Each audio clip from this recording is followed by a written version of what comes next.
Walking Dead episode 10, season 4.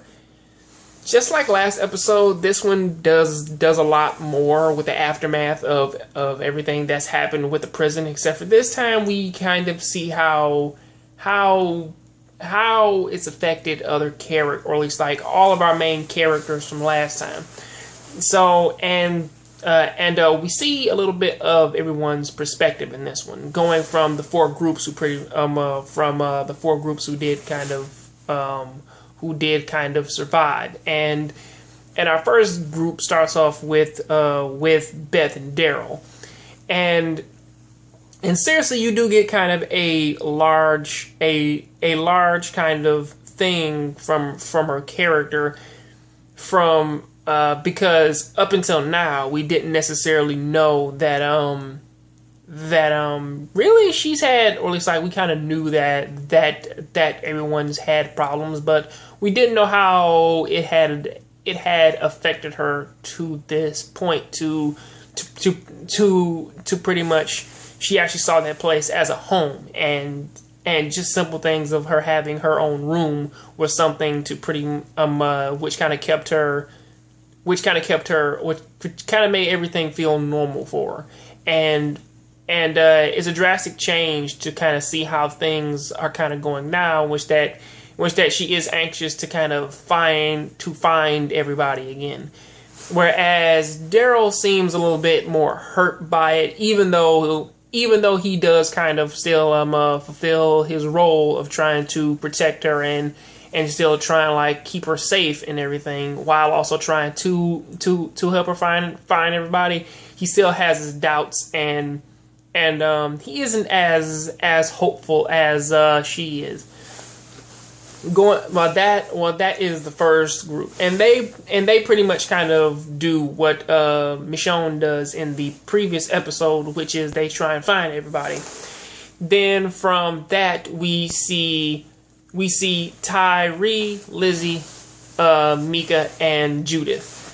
He's doing everything in his power to pretty much keep them safe and alive. And even though he is distraught and distressed, same as these two children and the baby are, he does honestly show that he does have a grasp on things, even though it was a bit hasty of him to run off and help other people, leaving the kids there. However, from that moment, we do kind of see just, when he leaves and he does go off to help people, and these kids, they do kind of look up to him, and they do pretty much kind of respect him as the guy who is taking care of them. They do actually respect him. We do kind of get a little, well, or at least like for me, I kind of saw similarities with these two girls. I saw the same thing with the two. Well, I do this. Well, every time I do a review, I always compare it to something in the comics, and for this one, I saw a comparison to the characters Ben and Billy, twin brothers in there. I'm not really going, man, to go into where it concludes, but the older brother Ben was kind of starting to turn into a psychopath, and that's kind of how the girl Lizzie, or pretty much the older sister Lizzie, kind of seems to be coming across, because as zombies are coming to attack them, Mika's yelling at her, "We gotta run," and pretty much she's so into just covering Judith's mouth that necessarily she doesn't hear her, almost kind of making her seem sort of like a person who does like killing things, and she loves to take away life. So that's kind of the thing. Whereas Carol comes and helps them out, saves them, and then they meet up with Tyree, and they do have a little humble moment of, or at least Tyree does ask, we should go back and get a car. Carol says we can't go back to a graveyard like that, and they stumble upon this brand new town, or at least like this brand new area, which does seem to be sort of a safe area. And then going on to group number 3, we have Maggie, Sasha, and Bob. And Bob is shot, and stitching up his wound, and now Maggie's pretty much into the whole thing of going in, finding Glenn. Everybody has the same idea of, well, let me say this now. Everybody has the same idea of to try and find everybody because they all could still be alive. Whereas on the flip side of that, there's also an opposing person who is also saying we don't necessarily know if they made it out or not.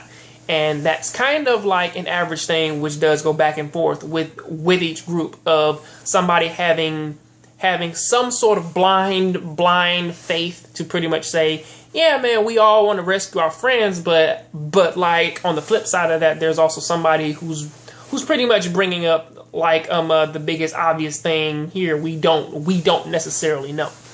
And honestly, that is and that doesn't come across stronger more than in these last 2 parts. One with the Maggie group of them going off and finding the bus, which did leave, and most of the people on there, they did die and they did turn, and they take out all of those zombies. And then going on to Glenn's part, when pretty much he wakes up at the prison. He wakes up at the prison. He goes back to the cells, collects everything he has to collect, and then pretty much runs in. He runs into Tara. He runs into her, and as she's saying, it's like, I'm a part of this. I don't know why you want my help. And Glenn is like, I need your help. It's not necessarily like I want it, and I know that you were a part of this. I know I need your help to find my wife Maggie, and Glenn is currently still kind of, sick and hurt and everything, because when they do make it out of the prison after they are attacked again, he does kind of pass out again.